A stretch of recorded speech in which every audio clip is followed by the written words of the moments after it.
So I did a poll on Instagram asking for y'all to pick the topic of today's video, and it came out to a tie, which was super helpful, thank you. So I decided to just pick something completely different, which wasn't even one of the options. But if you want to partake in the tiebreaker vote for next week's video, follow the gram link down below. Sorry if I look tired, by the way, it's because I am, extremely. I am making this video because there have been allegations circling around YouTuber Cody Co, and the more I look into them, the more disgusted that I am. Because it seems to me that crimes were committed and they went unpunished. Trigger warnings for SA and the R word that rhymes with Snape. A little background on Cody Co. He originally is from Canada, but he went to college in the US at Duke University in North Carolina from 2008 until 2012. He was recruited for the swimming and diving team at Duke, and he was a part of the fraternity Delta Sigma Phi. In 2012-ish, Cody was working on an app called I'd Cap that went pretty viral, and then he gained some popularity on Vine. He started posting videos on YouTube in like 2014, 2015. He moved to LA during this time too, and his content falls under the genre of like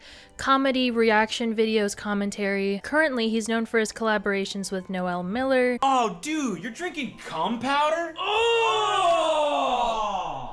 Ew! Dude! What the fuck? His YouTube channel where he posts the same sort of videos on a pretty frequent basis, and recently he's dabbled in DJing. He married his wife Kelsey in 2023, and she gave birth to their son in 2024. I'm not a longtime viewer of Cody's. I've watched some of his videos here and there while I'm eating lunch like the rest of y'all, and I can tell why so many people like him and enjoy his content. He seems cool, he's funny, and it's sweet to see him interacting with his family. There are two main allegations that we're going to be talking about today. The first one is from Tana. For some reason, I've always thought that her name was pronounced Mojo. It is dumbass. But look, this thing did me so dirty. Tana. Tana has been a popular character on the internet for about 9 years, almost a decade now. I believe she was around the age of 16 when she started uploading videos in 2015. She is known on the internet for getting into deep shit over and over again. She has been caught saying stupid, insensitive things like the N-word, partying during COVID, and saying that she didn't give a fuck. She has openly admitted to cheating on multiple of her boyfriends. She has a history of abusing drugs and alcohol, the list goes on. But the interesting thing is that that's her brand, that's what she's known for, and her fans love her for it. She's the crazy party girl making reckless decisions left and right. But I think people appreciate her transparency, even though she's known to exaggerate about details when she's telling stories. She's also very vocal about her mistakes, no matter how badly she messes up. And when I think about Tana and her arc on the internet, I think it has a lot of similarities to Trisha Paytas, and mainly I'm prone to not being as hard on them because I feel bad for them. I mean, Tana has been famous from such a young age, and you know, we've seen time and time again what that does to people. That's not to justify or excuse what she's done, but you know, I think that context is important. In the last several years, she started a podcast with her friend Brooke Schofield, kind of a girl talk gossip sesh vibe. From just watching these recent podcast episodes, it seems like Tana has definitely grown and matured, and I feel like she's genuinely trying to do better. She's been open about her sobriety efforts. So that's a little bit of background on Cody and Tana. They have actually known each other for quite some time. In fact, there's a video on Tana's channel from 8 years ago when they collabed. In this YouTube video, Tana was 17 and Cody was 25. I'm here with Tana. Not gonna laugh at my jokes this time. This video. Alright, so teach me some slang. Teach me some teen slang. Okay, well, I was gonna like write it Alright, so down. I'm way too old to be on YouTube, obviously. Same. She knows a whole bunch of slang and cool words because she's, you know, a teen, whatever. So I'm here basically just to learn some teen slang, right? So do you want to? Yeah, I'd love to. We need to be low key. Take some more of my time. We need to be low key because the cops are here.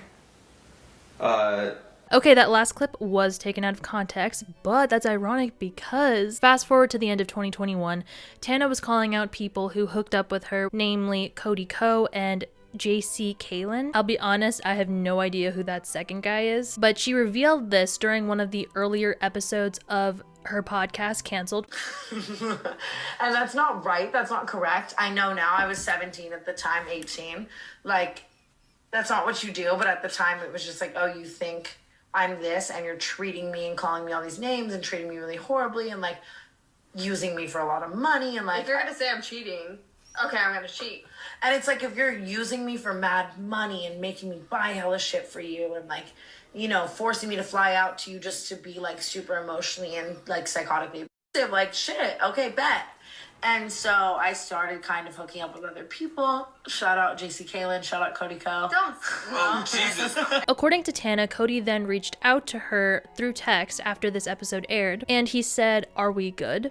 And he mentioned how he has an upcoming wedding with his now wife Kelsey, and Tana said yes, they're good. The podcast episode was taken down and then re-uploaded without the segment that included the allegations. Fast forward to 1 month ago, there was a clip circulating on TikTok of Brooke and Tana's live show. They went on a tour for their podcast, and during these live shows, things would get messy. They asked the audience not to record because they were going to be spilling exclusive tea, but surprise, surprise, someone was recording during this segment.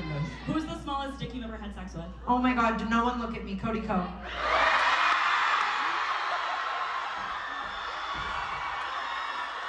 Delete the videos. I can say that. I was literally 17. I can say that. What? Sorry. Delete the videos. Oh my God, I wasn't here. So then a couple weeks ago, very recently at this point, Tana addressed the Cody Co situation in her podcast again. We were on tour. We were saying a bunch of shit on stage in a bunch of different games. However, I understand that this isn't just some crazy tea. It was a crime. Yeah. And I hooked up with Cody Co when I was 17 and he was 25. Yeah, it happened. I think a lot of things like that happened to me as well because I really did have to grow up severely at a really young age. I mean, I look back and I would never do anything like that. So I'm like, what the fuck was wrong with you? Yeah. But I don't associate or hold it with trauma because I am such a comparative person where I'm like, so many worse things have happened to me. And that's bad. I was just about to say, you can't do that to yourself though. Because I grew up loving him and I think you know what I mean? Like I was just like excited and a fan and like, and I understand that that's where now as a grown adult, you can say you were taken advantage of. And it's almost like the public's reaction to this has made me feel 10 different types of ways that I didn't feel before. Like I have seen so many comments of people like on some like, but what was she wearing shit? You know what I mean? Yeah. On some like, well, it's Tana Mojo. And isn't that crazy? It's so like, fucked up. Because I really like, you know how I feel towards it, but now seeing all of these people like not believe me and say, well, what if she's lying or she's this and she's that and she's dramatic. First of all, there's nothing, I would never lie about that. Like, I'm not going to put an allegation on anyone, like ever like that, obviously. But then I just like, I feel so bad for all of these young girls because then they see that and then it makes them not want to come forward. And then I am like, wow, fuck everyone. Yeah. Like seeing people not believe you is so crazy. And how much people love him.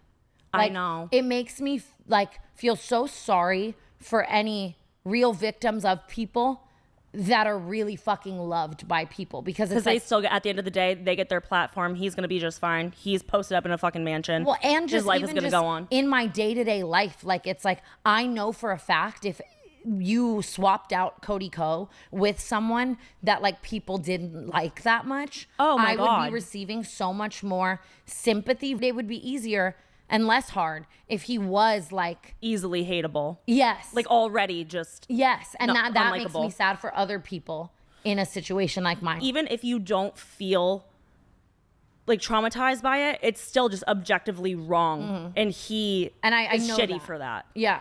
You know? Yeah.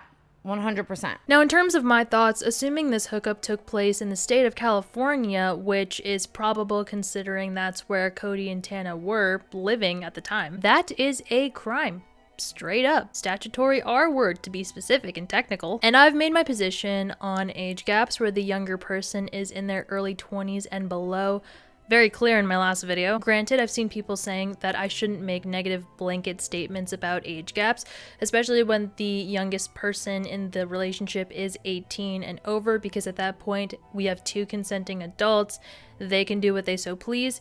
And yes, according to the law, that's true. I still am going to be judging the older person if I'm going to be so honest. But okay, then if we want to look at it on a case-by-case basis, let's look at the grossness of this particular case. First of all, there is almost no way that Cody was not aware of her age. He seemed pretty aware of the difference in age in that YouTube collab where he was making comments about his oldness and having her teach him teen slang. On top of that, Tana claims that Gabby Hanna, of all people, pulled Cody aside and was like, hey, you know Tana's 17, right? Also, Tana was a public figure at the time. A quick Google search would probably be able to dispel any doubts you have about her age, so in conclusion, there's absolutely no fucking excuse. In my personal opinion, not only do I think Cody committed a crime, but he did so knowingly. Knowingly is the thing that gets me, because if the law won't stop you, what will? At the age of 25, frontal lobe fully fucking developed, Cody thought that that was an acceptable decision. Some of the responses to Tana's allegation have been really gross as well. Some people straight up don't believe her. Some people think she's lying only about the 17 part and that she was actually 18. Those rumors probably stem from the original podcast clip where she changed her answer to 18, but she has now since stated very clearly that she was 17. And even if she was 18, in my mind, that's still pretty disgusting, but at least it wouldn't be a crime. And some people just straight up don't care about the allegations because either they like Cody's content or they dislike Tana, or maybe both. I think that based on what I've seen of Tana currently, I don't think that she would lie about this. And then we have Cody's alleged text message response to her 6 years after the fact when she first called him out on it. Are we good?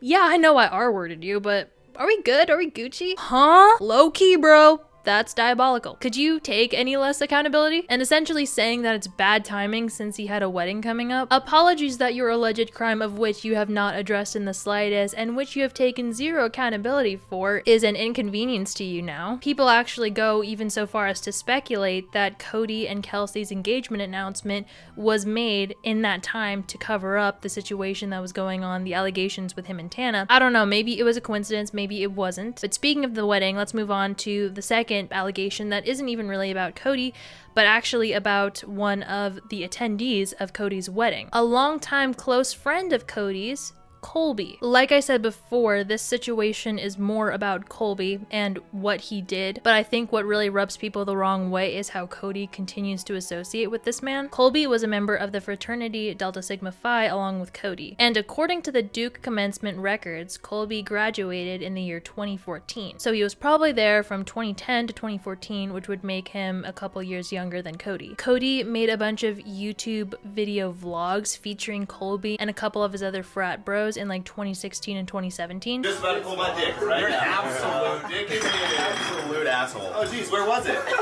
Oh no, where'd you find that? In the donut bag that. Oh really? You double bags like that. Yeah, you not even good. You took a huge risk there. What are you doing, Cody? Wow, holy shit.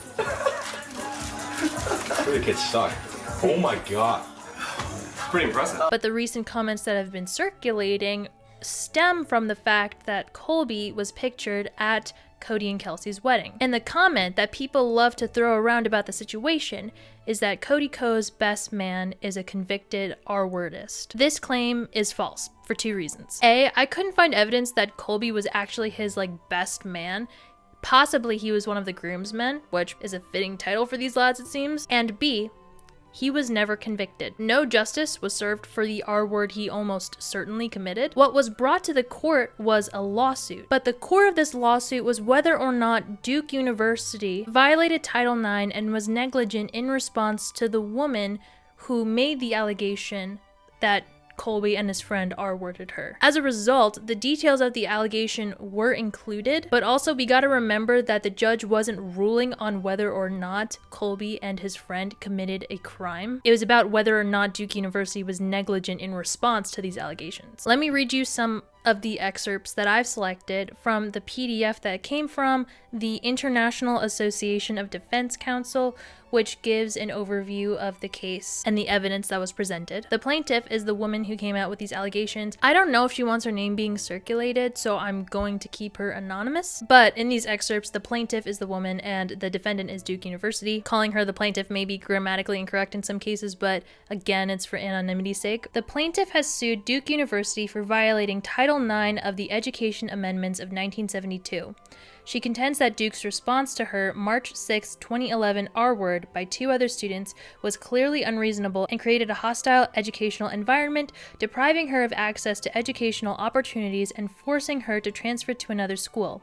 The evidence viewed in the light most favorable to the plaintiff shows that Duke's response was not clearly unreasonable, and therefore Duke's motion for summary judgment will be granted.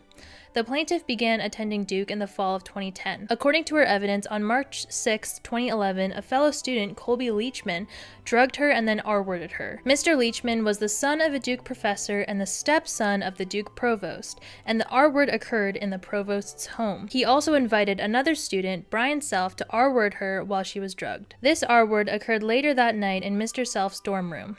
Mr. Leachman recorded a short video of her R-word by Mr. Self. After the event, Mr. Leachman showed the video to a few people, but not his entire fraternity. She awoke the next day with bruises and indications of sexual activity, but no memory of any sexual encounters. A little more than a month later, the Duke University Police Department heard about 2 incidents of possible sexual misconduct. Officers Dyson and Stotzenberg investigated the rumors by interviewing numerous students to identify persons with first-hand knowledge or information. They eventually identified Mr. Leachman and Mr. Self as 2 of the men involved in the 2 incidents. During interviews by law enforcement, Mr. Leachman and Mr. Self each said the activity was consensual in both incidents. Mr. Leachman initially lied to Officer Stotzenberg, denying he had videotaped a sexual encounter. When Officer Stotzenberg examined Mr. Leachman's phone and located the video, Mr. Leachman lied again and identified the woman as his previous girlfriend. Eventually, Mr. Leachman admitted that the people in the video were Mr. Self and the plaintiff. He continued to say the encounter was consensual. On the video, she clearly and audibly objected to the videotaping, but she cannot be heard either explicitly consenting or objecting to the sexual activity. At some point around this time, Mr. Self and Mr. Leachman told her that they could be expelled and urged her not to get them in trouble. She reported this to the Duke police. Duke administrators therefore contacted her on several occasions, informing her that her cooperation was needed to go forward with university disciplinary processes against Mr. Leachman and Mr. Self. In September of 2011, she told Dean Bryan she did not want to be involved in a disciplinary case and she did not want to talk about the incident. Dean Bryan issued a formal warning and written reprimand to Mr. Leachman for violating 2 aspects of Duke's alcohol policy. He also said that Duke was dropping the misconduct investigation because the victim decided not to engage, but noted Mr. Leachman's very concerning behavior. She took a leave of absence from Duke in the spring of 2012. That spring, she sent Officer Dyson several emails indicating she was ready to talk and wanted to file an official police report about what had happened to her. She told Duke police officers that she was ready to testify, but officers told her the prosecution would not be successful. Later that summer, she told Dean Bryan that she wanted to initiate a disciplinary case, but she did not follow through on the next steps when she returned to school in the fall of 2012. Eventually, in March of 2013, she submitted a written statement accusing Mr. Leachman and Mr. Self of non-consensual sexual activity and unauthorized recording. Near the end of the month, Dean Bryan sent a no-contact order to both men, directing them not to have any contact with her. On 2 occasions, Duke police took the evidence to the Durham district attorney, who declined to prosecute. Duke police officers did not independently initiate any criminal charges against either Mr. Leachman or Mr. Self, and no criminal charges were ever brought against either man. After her written charge in March of 2013, Duke hired Celia Irvine, a clinical psychologist, to further investigate, and Dr. Irvine prepared a detailed report that was submitted to the disciplinary panel. The panel conducted a hearing at which the plaintiff, Mr. Leachman, Mr. Self, Dr. Irvine, Officer Dyson, and Officer Stotzenberg testified. The panel noted the lack of evidence from independent witnesses, the evidence from the video tending to indicate the plaintiff was not impaired, and the discrepancies between the various accounts over time of the events of March 5th. The panel unanimously found that there was not a preponderance of evidence that Mr. Leachman and Mr. Self had violated Duke's sexual misconduct or harassment policies. The panel accepted Mr. Leachman's plea to charge that he had violated Duke's unauthorized surveillance/photography policy and placed him on probation for his remaining time at Duke. The date of this record was April of 2018. The 2 main claims of the lawsuit were that the individuals involved in determining Duke's response to the reports and the evidence of misconduct were subordinates of Colby's stepfather, and that Dr. Celia Irvine concealed the evidence of drug-facilitated SA and aimed to protect the accused students. Celia Irvine was cited in another lawsuit at around this time for lacking fundamental fairness in her investigation of a sexual misconduct case. And both lawsuits pointed out that she was not licensed in North Carolina to act as a private investigator. In fact, in December of 2014, she was issued a cease and desist notice from the North Carolina Department of Public Safety, and this informed her that she was not properly licensed to conduct private protective services activities. Which, after hearing all this, oh my goodness gracious. First, let's talk about what Colby did. And Brian, fuck you to the extreme as well, because oh my god, you're telling me that Colby participated in the non-consensual videotaping of an alleged drug-facilitated R-word, and thereafter showed the video to other people, lied about it to the police twice, which is a felony by the way, and this was presented to the disciplinary panel, and they unanimously decided that there was not a preponderance of evidence? I beg your finest fucking pardon? And also keep in mind, in 2011, the standard was reduced from the stricter clear and convincing evidence to the preponderance of evidence standard when discussing these misconduct cases. So even under the less strict standard, all Colby got was probation and Brian got nothing. Nothing? There was a literal video. Colby lied about it to the police. There were 2 other allegations of sexual misconduct against Colby and Brian during this time. Okay, now I'm no lawyer, clearly. And this was a university proceeding as opposed to a criminal justice proceeding, so I'm sure that things work differently. But looking at this situation, it's hard to come to the conclusion that Colby's family, his family's influence, had no effect on the outcome of how everything played out. And bringing it back to Cody, he was in the fraternity with Colby when all of this was happening. In fact, he could have been one of the people who saw the actual video. But okay, like, let's just assume that he didn't see it. There was almost no way he was oblivious to this whole thing. I mean, I've never actually participated in Greek life, but I'm sure that if something like this was happening in a fraternity, that shit would spread around. Everybody would know about it. Plus, it's on the news, right? And to continue to be friends with him, close friends, best friends even, is not something that I could ever do. Now, you may argue this was over a decade ago. They were both in college. I'm sure that they've grown and changed or whatever. I personally don't feel comfortable supporting a person who has R-worded someone. That's a moral boundary to me that if you cross at any point in your life, I simply do not want anything to do with you. Cody and Colby and Brian, but you know, I don't know where the fuck he is, have committed disgusting crimes in my eyes and personal opinion, and they haven't been held accountable by the law, nor do they seem to hold themselves publicly accountable, considering their radio silence about the situation and their efforts to cover up their close friendship. So even if they are in a different place in their lives, I really don't feel bad about sharing this information, because I feel like the internet has a right to choose if they want to continue supporting them. I found this article in the Duke Chronicle actually, so I'm assuming this is like Duke's newspaper, and this was actually published in March of 2021, and the headline reads, "From studying computer science to regretting parts of the fraternity experience, Cody Co reflects on time at Duke." When I read that, I was like, what sort of sick joke is this? Ah yes, the fraternity experience, covering up R-word. So they were not actually alluding to that from what I've read of the article. This was the actual segment. Speaking about his social life in college, Co shared that he regrets some things about being in a fraternity at Duke. Arriving at Duke, being a Canadian kid, I was a snowboarder, skier, and a diver from the country in Canada, Co recalled. That was me moving to North Carolina all of a sudden, becoming a frat boy basically. Like, I changed my identity completely. I went home for the summer and my friends were like, I don't even know you. He also told a story about him and his fraternity brothers damaging a house they stayed in during beach week. This is bad to admit, but we still have the email from the owner of the house that we stayed in, he said. Like I told you, I was a shithead frat boy, and I regret it, and I regret the fact that I'm telling you the story right now. Given recent controversy regarding Greek life at Duke, first-year Victoria reflected that it's interesting how he was in a frat. He also said he regretted it, which I also think is reflective of what we're currently experiencing. It shows that even as a prominent figure on social media, he's still in the loop. Cody, you allegedly had sex with a minor 4 years after graduating college. Was that still the frat boy in you, or? So that's what went down. Do what you will with this information. I feel like I've aged 37 years since my last video. Actually, speaking of that, I saw on my YouTube homepage that Tara Yemi dropped out of the Dropouts podcast.